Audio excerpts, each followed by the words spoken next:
প্রিয় ভিউয়ার্স, শখের রাজা শেখ আমারের পক্ষ থেকে দেশে বিদেশে কাছে এবং দূরে থেকে যে সকল ভাই বোন বন্ধুরা আমার ভিডিওর সাথে সম্পৃক্ত আছেন বা প্রতিনিয়ত আমার ভিডিওগুলি দেখেন, তাদেরকে প্রীতি ও শুভেচ্ছা জানিয়ে শুরু করছি আজকের নিত্য নতুন প্রতিবেদনটি।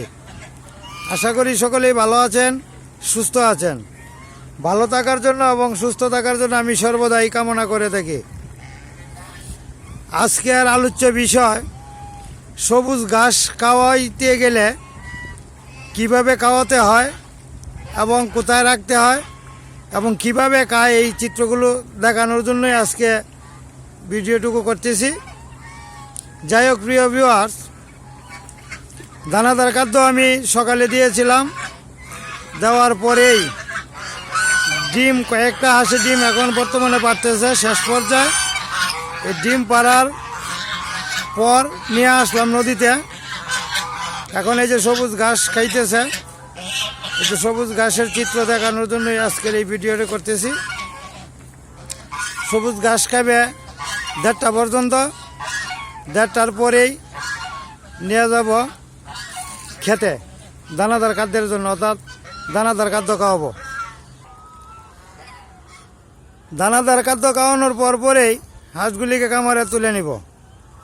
এখন বিষয়টা হচ্ছে, বর্তমান সময়ে আমার কিন্তু কোনো কষ্ট বা খরচ হয় না। সর্বোচ্চ 6 থেকে 8 কেজি ধান আমি দিয়ে থাকি। এছাড়া আমি আর কোনো খরচ করি না। কিছু ঔষধ খরচ করে থাকি, ঔষধ পাবো, তাও আবার প্রতিদিন লাগে না। এছাড়া আমার আর অন্য কোনো সমস্যা নাই।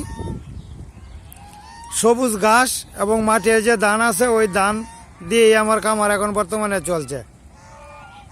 হয়তোবা খরচের পরিমাণটা আসবে ফাল্গুন মাস, চৈত্র মাস, এই 2 মাস আসবে। এছাড়া আর আমার খামারে আর কোনো খরচ বর্তমান সময়ে আর আসতেছে না, আর এখন করব না। তো যাই হোক প্রিয় ভিউয়ার্স, আমার চ্যানেলটা যারা সাবস্ক্রাইব করেন নাই, আমার ভিডিওগুলি যারা প্রতিনিয়ত দেখেন, তাদের প্রতি বিনীতভাবে বলছি, যদি ভালো লেগে থাকে, ভালোবেসে থাকেন, তাহলে আমার চ্যানেলটি অবশ্যই একটা সাবস্ক্রাইব করে আমার চ্যানেলটির পাশে থাকার জন্য বিনীত অনুরোধ রইল। আর একটা বিষয় আমি আপনাদের সাথে শেয়ার করি, আপনি যে কোনো খামারই করেন না কেন, খরচ করতে হবে পর্যাপ্ত পরিমাণে। কিন্তু রাজহাঁসের খামারে আপনার খরচ কম, যেহেতু এরা সবুজ উদ্ভিদ ভোজী প্রাণী, সবুজ উদ্ভিদের উপর এরা নির্ভর করে। দানাদার খাদ্য অল্প দিলেই চলবে। সুতরাং দানাদার খাদ্য অল্প দিয়ে যেহেতু খামার করা যায়, লালন পালন করা যায়, আপনিও এগিয়ে আসতে পারেন এই সেক্টরে। এই সেক্টর খুব লাভজনক এবং খুব ভালো। এটা আমার মুখের কথা বা ভিডিও দেই এইটার বিষয়ই না। আমি আমার খামারের চিত্র এবং কখন কি খরচ হয়, কোন দিন কী করি, সকল তথ্যই আমি আপলোড করে থাকি। এই আপলোড করার কারণেই বলছি, আপনি ইচ্ছে করলে এই খামারের সাথে সম্পৃক্ত হইতে পারেন। এই খামার আসলেই খুব ভালো, খরচ কম, লাভ বেশি এবং পরিশ্রমও কম। আমি শুধু ভিডিও করার জন্যই সকালে হাঁসগুলি ছাড়ি, ভিডিও করি না কুয়াশার মধ্যে। আমি একটু দেরি করে ঘুম থেকে উঠি এখন, কারণ যেহেতু চতুর্দিকে মাঠ খোলা আছে, এখন ক্ষতি করার মতো কোনো কিছু নাই। সুতরাং একটু দেরিতেই ঘুম থেকে উঠি। উঠার পরে আমি ভিডিও 2টা আপলোড করি, আবার লক্ষ্য রাখি কখন ছাড়ে বা কী করে। এই বিষয়টা হলো সবচেয়ে বড় বিষয়। এটা হলো মাসকালাই ক্ষেত। এই যে ঘাস আছে, এই যে ঘাস খাইতেছে, প্রচুর পরিমাণে ঘাস খাইতেছে। এই যে মাসকালাই ক্ষেতের ঘাস, সে ঘাসটুকুই শুধু খাবে, অন্য কিছু খাবে না। এই যে পর্যাপ্ত পরিমাণে ঘাস করা আছে, এই যে দেখেন ঘাস খাইতেছে। আপনি যদি খামার করেন, কিছু মাসকলাই ফালাইয়া রাখবেন, এটার মধ্যে যে ঘাসটা হবে, এই ঘাসটা 1 মাস পর্যন্ত খাওয়াইতে পারবেন। বড় জোর 1 কেজি বা 2 কেজি পাতলা পাতলা করে মাসকলাই দিয়ে রাখবেন, যে ঘাসটা হবে এই ঘাসটাই খাইতে পারবে। যাই হোক প্রিয় ভিউয়ার্স, এই হাঁস লালন পালন করতে গিয়ে খরচ কম, অনেকটাই কম, এবং একটা মনের আনন্দ আছে এবং লাভও বেশি। এই বিষয়টুকু আপনাদের সাথে শেয়ার করার জন্যই আজকের এই ভিডিওটুকু। এই যে দেখেন এই যে ঘাস খাইতেছে পর্যাপ্ত পরিমাণে।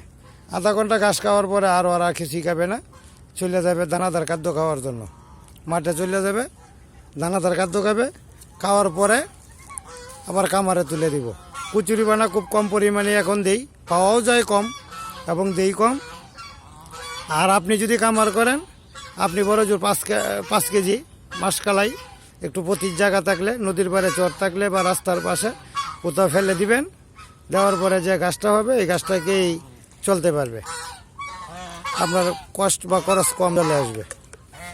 এখন বিষয়টা হলো এই যে আমি আপনাদের সাথে শেয়ার করতেছি এবং দেখাইতেছি।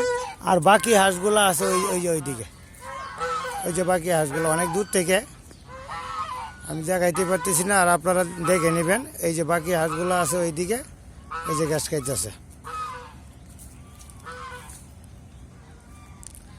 আপনি এই সেক্টরে চলে আসতে পারেন, খরচ অত্যাধিক কম, পরিশ্রমও কম।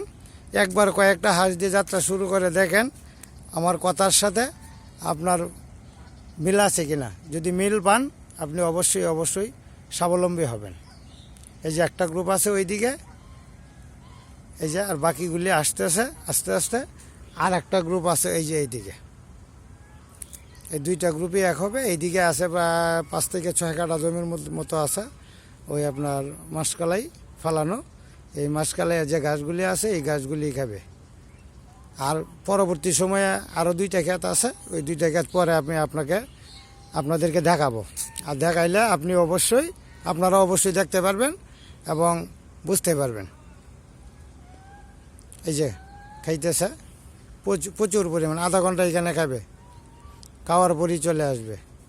আর সবুজ ঘাস দিবেন, কচুরি পানা দিবেন, দানাদার খাদ্য খাওয়াবেন, দেখবেন হাঁসের গ্রোথ বা স্বাস্থ্য অবশ্যই ভালো থাকবে। আর 1 মাস পরে একটু ঘাটতি করতে পারে আমার এই যে ইয়ার জন্য, ওই খাদ্যের জন্য সবুজ ঘাস।